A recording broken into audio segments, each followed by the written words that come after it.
Just recently I've been watching a boatload of video essays, and the medium has been slowly creeping up on me as I've been wasting time at work. So mainly to stop myself constantly scrolling through Instagram looking for maidens, I've decided to pick up a new manga and write down some of my thoughts about it. I have to say I got really bored reading Marching Comes In Like a Lion, and decided that after all, my monkey brain needs to see two monkeys hit each other with sticks to keep me engaged. No offense, Marching Comes In Like a Lion fans. So I decided to pick up Hell's Paradise, a dark fantasy manga by jigokuraku, who most notably worked on the manga Firepunch, which is undoubtedly in my top 3. The manga will soon be getting an anime adaptation, so it seemed like a match made in heaven. In this video I will analyse the source material and judge whether the anime adaptation will succeed or fall flat on its face. The animation studio handling this project will be Studio Mappa. This is probably a name that every normie anime fan knows, as they've handled massive hits like Attack on Titan and Jujutsu Kaisen. Not only that, but they did a great jobs with shows like Kids on the Slope, Terror in Resonance, Banana Fish, Dorohedoro, The God of High School and Vinland Saga, which are all incredible works of animation, and I had a great time watching all of them.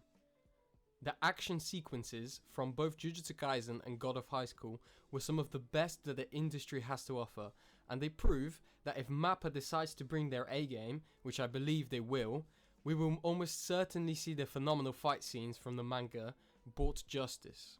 However, it is a fact that great fight scenes don't amount to a masterpiece. God of High School is the perfect example. The fight choreography is beautiful, but the story makes the anime fall flat, and I quickly dropped it because of a lack of interest. So let's quickly go over the story. It follows a powerful shinobi called Gabimaru the Empty. He is convinced of treason and sent to a mysterious island with other criminals. In order to gain back their freedom, the prisoners have to retrieve the legendary elixir of life for the shogun, which according to legend is found somewhere on the island. Each of the criminals is escorted by an Asaemon, which is a personal executioner ready to kill the criminals if they decide to run away. The truth is that only one of the criminals can be pardoned, and this throws the whole mission into pure chaos. The island itself is rumoured to be a different realm entirely, and a place of gods waiting to reach ascension. The setting feels very inspired by Pure Land Buddhism, which is a belief that after enough prayers, a person will be reborn in a place where it's much easier to reach enlightenment. However, instead of a land of paradise, it very quickly turns out to be a personal hell for each of the characters. I have to say I'm a sucker for some cool looking monster designs, and this show has an abundance. It wouldn't be a sin to say they come close to designs from manga like Gantz or Berserk, which in my opinion is the absolute pinnacle. One of the main motifs of the manga is survival. Characters doing absolutely anything in order to survive, showing the incredible adaptability of humans in dire circumstances. My favourite scene in the manga comes after we are introduced to the brothers.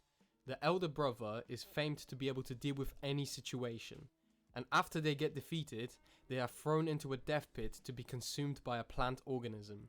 Instead of dying, the older brother climbs out with his sibling on his back and fuses with the plant life, becoming a monster himself. The enemies often seem unkillable and the odds of survival impossible, yet we as the audience sympathise with each of the characters and their reasons to keep pushing forward in order to survive. We are constantly given new mysteries that we want solved. When a question is answered, we get 3 more new questions. This keeps the reader on his toes and the story interesting. One of the only bad things I would say about this manga is that at some point we are introduced to the new power system. We are constantly non-stop bombarded with information on how it works, how to learn it, how to use it, etc. After a while it got boring and I wanted other themes to get more exploration. I really hope that Mappa decide to explain the powers by showing, rather than long-winded explanations, which could bore the viewer. This however is very nitpicky, and where I found this to be boring, others might find it fascinating, and it didn't deter me enough to put the manga down at any point. As a child, Yuji Kaku had a keen interest in sword fighting, and this can be easily seen in his manga work, with each drawing of a sword swing perfectly showing us the power behind it, and the damage that it could deal. The art style which the author masterfully brings to the manga conveys movement very easily, and you can follow what each of the characters are doing, without your eyes getting lost on the page, which can be the downfall of a manga very easily, as scenes can sometimes get very hectic and it can be hard to tell what is going on. This, however, is not a weakness of this manga. The author knows how to use empty space and contrast in order to accentuate the action and make it easy to understand. One thing I love is that the fighting strategies make logical sense. If there is a giant foe, you first need to bring him to his knees using smoke from a forest fire in order to decapitate him while he is confused.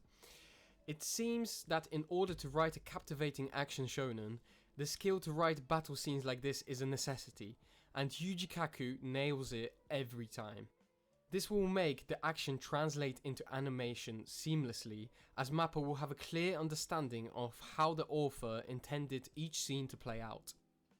Another factor to consider is the importance of music, and I believe that this will play an integral role in the success of the show. The manga explains the importance of balance, and the fact that strength cannot exist without weakness, and that both have a place in battle and in daily life. Our characters find strength in realizing this, and it brings them into sort of a flow state each time they live by this philosophy. To fit in with this, a genre like heavy metal would be perfect, with a singing hook and a screaming chorus. This is quite likely to happen, as it's what Mappa decided to do with the Attack on Titan openings, and this manga has a very similar feel to it. Even better would be something like progressive metal, with its slow and gradual build-up, ending in a frenzy of sound, perfect for the brutal fight scenes contrasted with moments of peace found in this manga.